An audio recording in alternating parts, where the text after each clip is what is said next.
This is the Morning Shower. Brought to you by Late Night Hump. Let the news wash over you. With Jordan Freed, Brendan O'Brien, and Reena Ezra. These are your ShowerHead Lines. Chicken eatery Sticky's Finger Joint has made an addition to one of its New Jersey restaurants. The company added a drive-thru to its spot in Union, which is located at 2180 Route 22. The upgrade was made to the eatery on November 12th. Ah yes, because everyone wants sticky fingers while they're driving. The Green Bay Packers will now allow fans to purchase shares in the franchise for $300 apiece. Though it's called a stock, it doesn't do what most stocks do, like appreciate in value or pay out any dividends to owners. It also can't be traded. Instead, fans get a certificate of the purchase and the ability to say they own a piece of a professional football team. Oh, this is like that shit where you buy a square of land in a foreign country in order to be called a lord, isn't it? Well, congratulations, Packers fans. For your $300 purchase, I hereby dub thee Lord Cheese Dick. Ramapo football coach Drew Gibbs, 59, died Tuesday morning after undergoing emergency surgery to repair a tear in his aortic valve, according to his family. You don't need to know a lot to be a football coach of Gibbs's magnitude, but he definitely had heart. So much heart, it tore. A 30-year-old Polish truck driver traveling into the UK from France was found to have 418 kilos of cocaine hidden amongst a cover load of frozen onion rings. Authorities estimate the drugs would have had a street value of around $44 million, with the perpetrator being charged with smuggling Class A drugs. Sometimes, in order to fuel a successful drug ring, you have to break a few onion rings.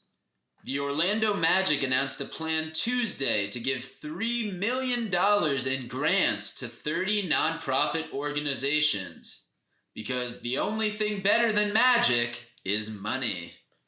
A team of researchers at Lancaster University have created a new type of Wi-Fi that transmits data wirelessly using nuclear radiation. The engineers transferred data using fast neutrons from a radioactive isotope called californium-252, according to a press release from the university. Is this dangerous? Maybe. Will using this Wi-Fi potentially give me superpowers, like the ability to transmit a Wi-Fi signal through my body, making me into the superhero Hotspot? If so, then with great Wi-Fi power comes great nuclear responsibility. A massive funnel web spider with fangs capable of piercing human fingernails has been donated to an anti-venom program in Australia, sparking an appeal for its anonymous donor to come forward. I have a guess for the donor.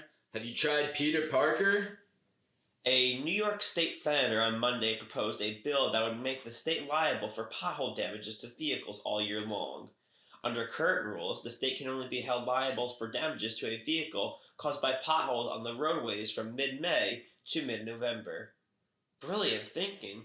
Who would have thought that it would make sense to insure vehicles in the months when it's cold and icy and roads are deteriorated by salting? That would be crazy. This kind of outside-the-box thinking to create a new bill about pothole insurance could only have been thought up by a pothead. Rowan University has seen more than 100 flu cases on campus over the past couple of weeks, marking the beginning of New Jersey flu season. So, make sure you get a flu shot to chase your tequila shot. The Pacific Northwest saw another onslaught of heavy rainfall and high winds on Monday that forced evacuations and closed schools across the region. An atmospheric river walloped the area late last week with nearly ceaseless rain and has been categorized at a level 5, the highest level according to the Weather Channel. Have no fear, if schools are forced to remain closed for much longer, Noah will be able to educate your children from home on his ark. Heavy rain and flooding in Egypt have caused 3 deaths and hundreds more people to be hospitalized after they suffered injuries from scorpion stings. Survivors were visited by Dwayne "The Rock" Johnson in the hospital, a scorpion king, for their scorpion stings. Peanut butter fans rejoice. Reeses is releasing its largest peanut butter cup ever, a 9-inch Reeses Thanksgiving pie. The supersized peanut butter cup is the size of an actual pie with a 9-inch diameter and weighing in at 3.4 pounds. They also come in pairs, so you can't just eat one. Make sure you have a day off on Black Friday to recover, unless you do what I do, which is eating both pies on the Wednesday night before. Thank you for showering with us. Lather, rinse, repeat every day before noon. Scrub-a-dub-dub at latenighthump.com.